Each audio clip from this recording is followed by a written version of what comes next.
¿no? Encabezado por Yamandú Orsi, presentó en Fraiventos, departamento de Río Negro, un nuevo plan nacional de salud mental que busca atender una de las problemáticas más graves del país: el suicidio y el consumo problemático de sustancias. Según detallaron las autoridades del Ministerio de Salud Pública, se trata de un proyecto piloto que se enmarca en una estrategia nacional que promueve la integración de los dispositivos sanitarios con las dimensiones culturales, educativas y sociales del bienestar integral. Para conocer de qué se trata, recibimos en Nada que Perder a la directora de Salud del Ministerio de Salud Pública, Fernanda Nosar. Fernanda, ¿cómo estás? Muchas gracias por atendernos esta mañana.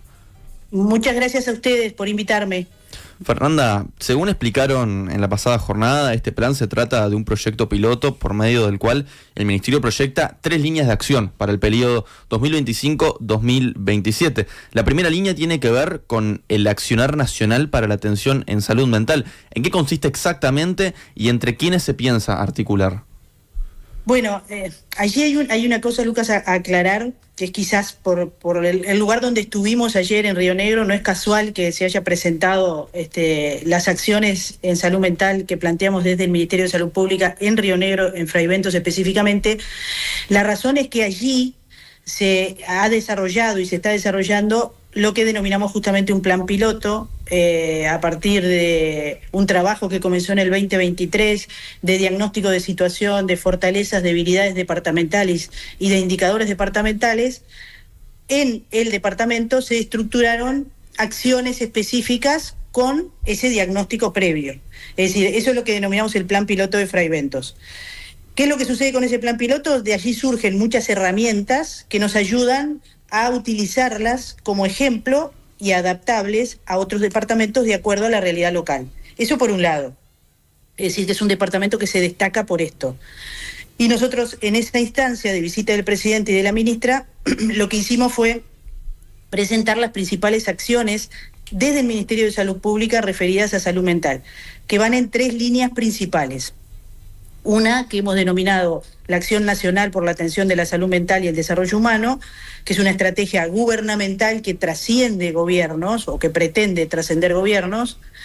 El Programa Nacional de Salud Mental, que es el programa clásicamente vinculado con el Ministerio de Salud Pública, con determinados objetivos específicos, y un proyecto autolimitado en el tiempo, en el cual hemos definido logros específicos en el transcurso de los 2 años siguientes, es decir, hitos en el desarrollo de la salud mental medibles, es decir, que nos permita decir, tenemos que lograr esto en un tiempo acotado.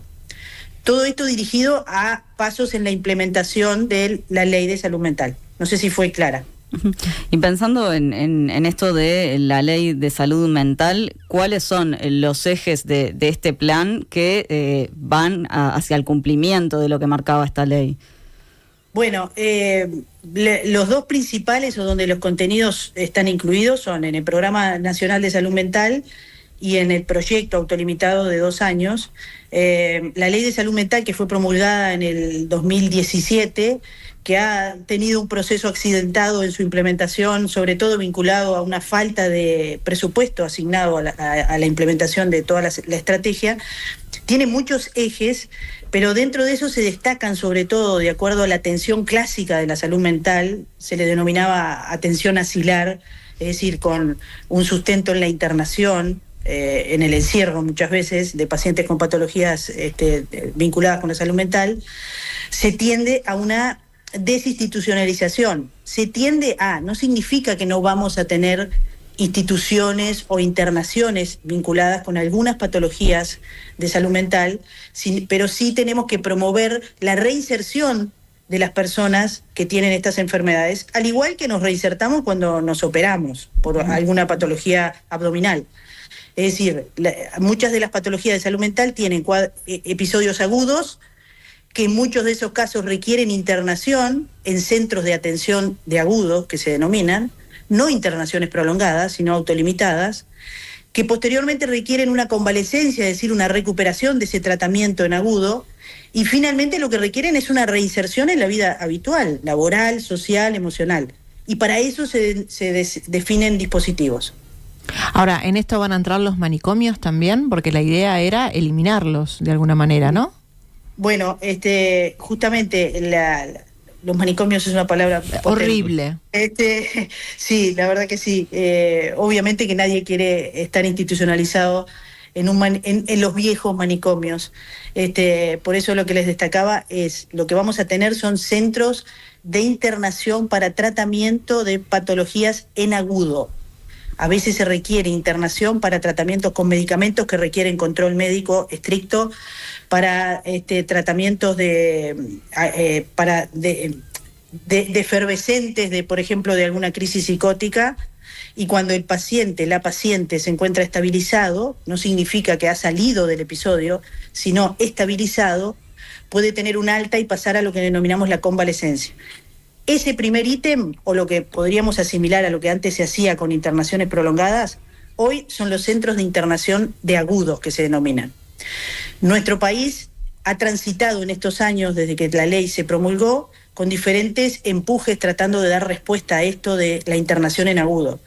Muchas veces se han instalado en algunos centros asistenciales, hospitales o sanatorios, camas designadas a pacientes con patologías agudas de su salud mental. Eso es una opción, es decir, en centros de internación general, tener lugares, como así tenemos salas quirúrgicas, para tener salas de internación en agudos, pero también otra estrategia que es lo que estamos delineando, es tener centros regionales de internación en episodios de patologías mentales en agudo o en episodios de descontrol por adicciones. ¿Qué va a pasar con las familias, con esto de que tengan una inserción nuevamente en la sociedad y demás? ¿Va a haber un acompañamiento a las familias para poder lograr esto? Eso es clave. Todas las patologías, todas las de otra estirpe también, pero también las de salud mental, involucran a la paciente, al paciente y a todo su entorno. En la salud mental en particular, las estrategias que abordan las redes familiares o las redes de vínculos son fundamentales. En eso consiste cuando en salud mental se habla de la reinserción social, familiar y emocional. Y para eso hay estrategias, hay herramientas. Por ejemplo, antes, comparándolo con la palabra que usaste de manicomio, se recurrían a internaciones muy prolongadas, de pacientes que perdían hasta sus vínculos, hasta sus relaciones interpersonales. Hoy en día, en esto de tratar lo agudo, de tener una convalescencia y de volver a su hogar o volver a sus círculos, hay estrategias de acompañamiento, es decir, de seguimiento en comunidad, de seguimiento con licenciados en enfermería especializados, con médicos generalistas especializados, médicos de familia con orientación en salud mental, sin que tengan que ser psiquiatras, para el seguimiento en la convalescencia. Y posteriormente a eso hay herramientas que se denominan de reinserción social y emocional, y en eso nos vamos a vincular desde el punto de vista gubernamental con el Ministerio de Cultura sobre todo, conformando centros de reinserción social y emocional, así los hemos denominado, uno lo puede denominar de muchas maneras, pero que tienen profesionales relacionados con esto, con el vínculo familiar, el vínculo con sus redes, darles herramientas para reinserción laboral, para acceso a la vivienda si es que lo perdieron o no lo tienen. Todo eso está estipulado en nuestra ley de salud mental. Respecto justamente a la ley de salud mental, Fernanda, ¿qué tan lejos está de implementarse en su totalidad? Bueno, hemos dado pasitos. Queremos, con esto de que hemos delineado este proyecto, es como autoexigirnos, un proyecto autolimitado de 2 años, dar grandes pasos que han sido una gran limitante, que es regionalizar centros de internación de agudos, donde a lo que aspiramos es que allí haya complementación público-privado. ¿Por qué? Porque el tamaño del país y el número de personas que requieran atención de agudos no requeriría, en primera instancia, varios centros por departamento, es decir, que ahí conglomeraríamos esa atención, y delinear en todos los departamentos lugares de espacios de educación emocional, esto que decíamos para la reinserción. Esas herramientas no se han logrado hasta ahora. Y el otro elemento fundamental, lo que se denominan las casas de medio camino, se han instalado casas de medio camino, es decir, donde pacientes en el periodo de convalescencia recurren a la atención muchas veces durante el día. Esas casas de medio camino no se han operativizado, no se han generalizado en el país, no se han estructurado cómo deberían funcionar, y eso ha hecho que no sean operativas, literalmente. Hay alguna casa de medio camino que ha logrado el objetivo, pero la generalidad en el Sistema Nacional Integrado de Salud es que no están estructuradas, y ese es nuestro objetivo en ese proyecto de 2 años.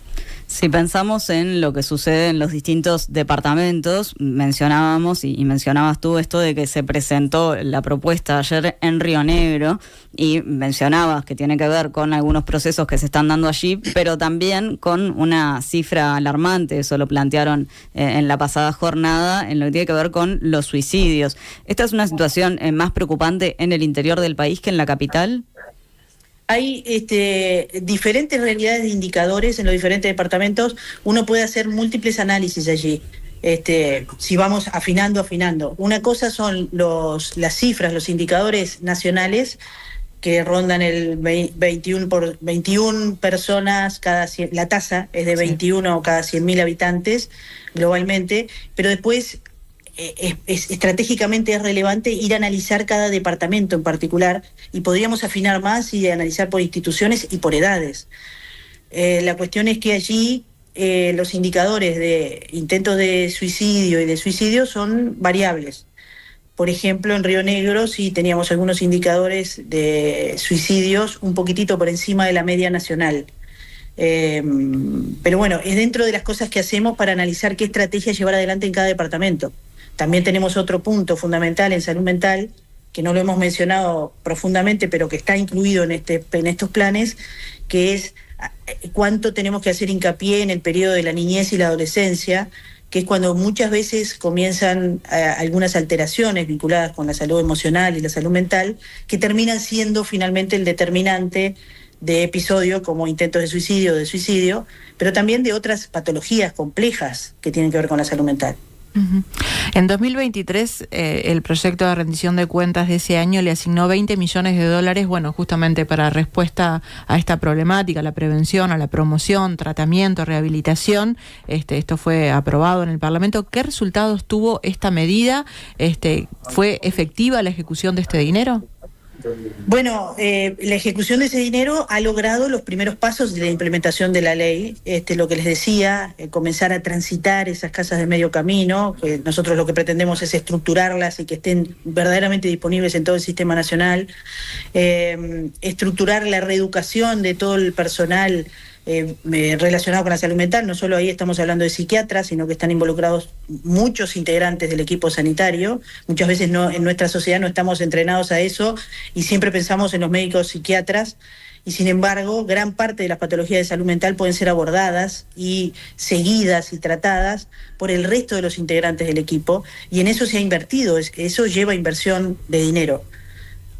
¿Y cómo se está ahora en cuanto a presupuesto como para seguir avanzando con esto? Bueno, nosotros estamos en este año armando la propuesta para el presupuesto, y obviamente salud mental para el Ministerio de Salud Pública, para todo el país en particular, es una de las prioridades. Ya escuchamos el discurso de nuestro presidente en la Asunción, así que lo que esperamos es transitar un presupuesto adecuado para lograr la implementación de la ley. ¿Cómo se abordó la salud mental en el periodo pasado, más allá de lo presupuestal? Bueno, hubieron estrategias vinculadas con la desinstitucionalización, esto de definir casas de medio camino. Hubieron estrategias relacionadas con el consumo problemático de sustancias, la conformación de equipos de referentes a nivel de todo el país, en las direcciones departamentales, sobre todo el entrenamiento, estrategias que queremos redireccionar para lograr un impacto mayor, porque no hemos logrado impactar en los indicadores vinculados con estas enfermedades. ¿Cómo se va a trabajar? ¿Cómo lo ves tú? Porque hablábamos de algunos centros, sobre todo pensando desde la salud pública, o desde centros estatales. Ahora, ¿qué pasa con el sistema mutual? Porque este año, hace unos meses hablamos de esta situación trágica de la joven que termina por suicidarse, por ejemplo, en el CASMU, esperando en la emergencia por atención en salud mental. ¿Qué controles se deberían implementar? ¿Qué cambios tiene que haber? Bueno, allí eso es un tema que está incluido en las acciones delineadas en el programa de salud mental del Ministerio de Salud Pública. Esos son ejemplos muy paradigmáticos de mecanismos que tienen que ver con seguridad de la atención de las y los pacientes en los centros sanitarios.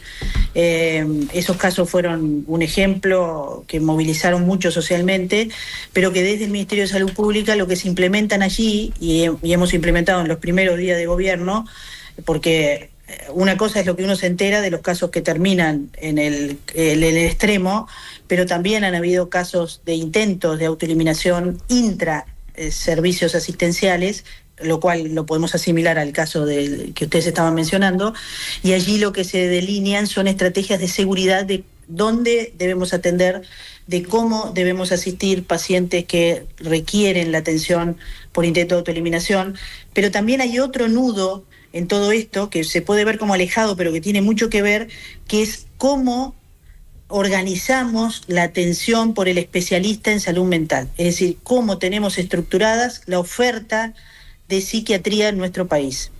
Y allí tenemos 2 puntos que son fundamentales, si bien hay muchos otros.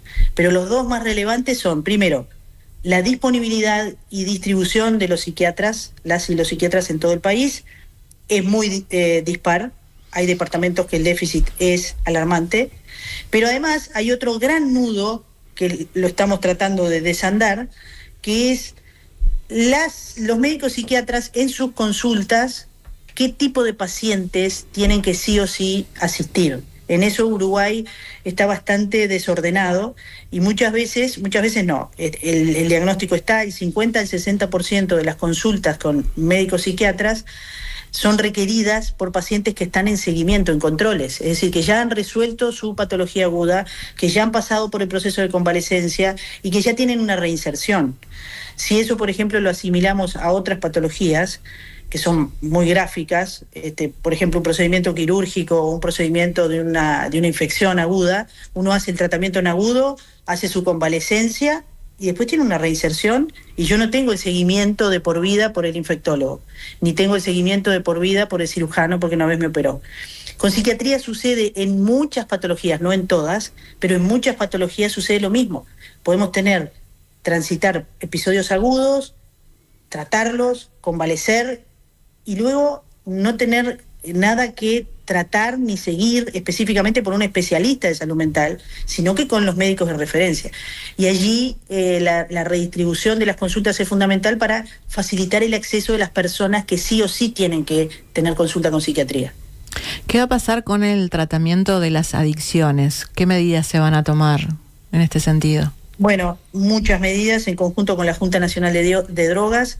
Las adicciones están dentro de... uno no lo elige ser adicto, sino que son parte de las patologías vinculadas con la salud mental, por lo tanto por eso están incluidas en los planes de salud mental, y las acciones van muy de la mano de esto de lograr tener equipos en todo el país, porque nosotros desde el Ministerio tenemos que pensar en todo el Sistema Nacional Integrado de Salud, es decir, equipos formados para la atención de las adicciones en todo el país. Hoy no los tenemos.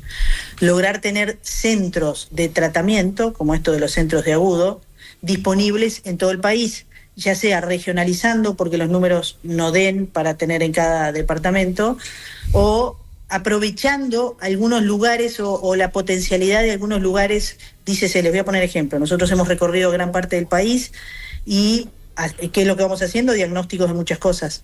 Por ejemplo, hay disponibilidad de lugares físicos, de intendencias, en otros casos del Ministerio de Educación y Cultura, en otros casos de INAU, es decir, lugares físicos, edilicios, que permiten la instalación allí de centros de referencia de patologías vinculadas con adicciones, porque requieren un acompañamiento especial en el periodo de desintoxicación, y bueno, estructurar eso en todo el país es el objetivo. Directora de Salud, Fernanda Nosar, muchas gracias por estos minutos, a nada que perder. Muchísimas gracias a ustedes y a las órdenes. Muchas gracias.